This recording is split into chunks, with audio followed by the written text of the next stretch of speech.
Yesu ashimwe. Dusangire amajambo dusanga muri Yobu 20 umurongo wa 15 haravuga ngo yamize ubutunzi miyonzwa none azobudahwa Imana izobisevya mu nda yiwe. Dusangire ijambo rivuga ngo gukomoza ivyo wanyazwe. Ubuherutse twaganiriye ku ijambo rivuga ngo mva ko Satani, ariko nashimangiye ndababwira yuko Satani ari umusuma kandi nivyo. Ivyo wanyazwe rero burya urashobora kubigaruza naho bigoye kandi biruhisha. Usomye mu gitabo cya mbere cya Samuel igice cya 30 turasoma inkuru ya Dawidi ukuntu aho yari yarahungiye Ubufilisitiya, umwami w'Abafilisitiya yamugabiye igisagara c'Isikuragi. Hanyuma umunsi uri izina bashaka kuja mu ntambara gutera Abisirayeli. Hanyuma umwami Akishi asaba Dawidi ngo bajane, ariko ingabo za Akishi ntizamwishimira bamusubiza inyuma. Asubiye mu gisagara iwabo hariho urugendo rutari ruto, Bibiliya itubwira ngo yashitseyo haheze iminsi 3, asanga barabateye Abamaleki ngo baraturira igisagara, banyaga ivyari mu gisagara vyose. Hanyuma basanga hateye ubwoba, bararira cyane kugeza aho batagishobora kurira, mbere bahakwa no gutera Dawidi amabuye.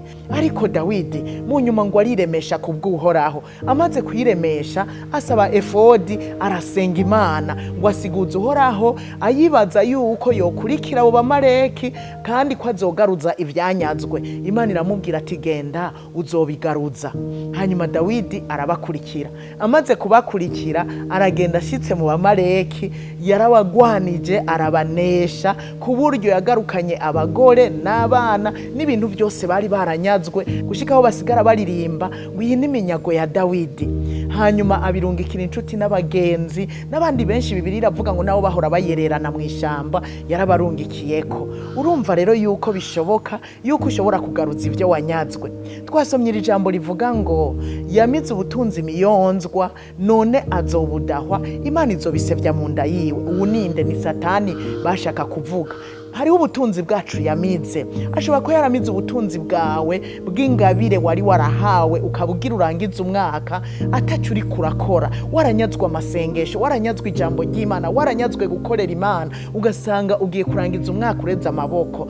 Nagira ndakubwire ngo bamaso kuyimpera y'umwaka urondere kugaruza ivyo wanyazwe, kugira uzurangiza umwaka uri mu nkomezi n'ubushobozi, uri mu bamfuta y'Imana. Kandi birashoboka kuko uko twatanguye siko tuzorangiza. Birashoboka ko turangiza mu nkomezi gusumba uko twatanguye. Rero nshuti yanje, komoza ivyo wanyazwe, bamaso nurangiza umwaka usinziriye, ariko komoza ivyo wanyazwe birashoboka, mbere Imana ikaguha n'indishi y'akababaro. Imana ibahezagire.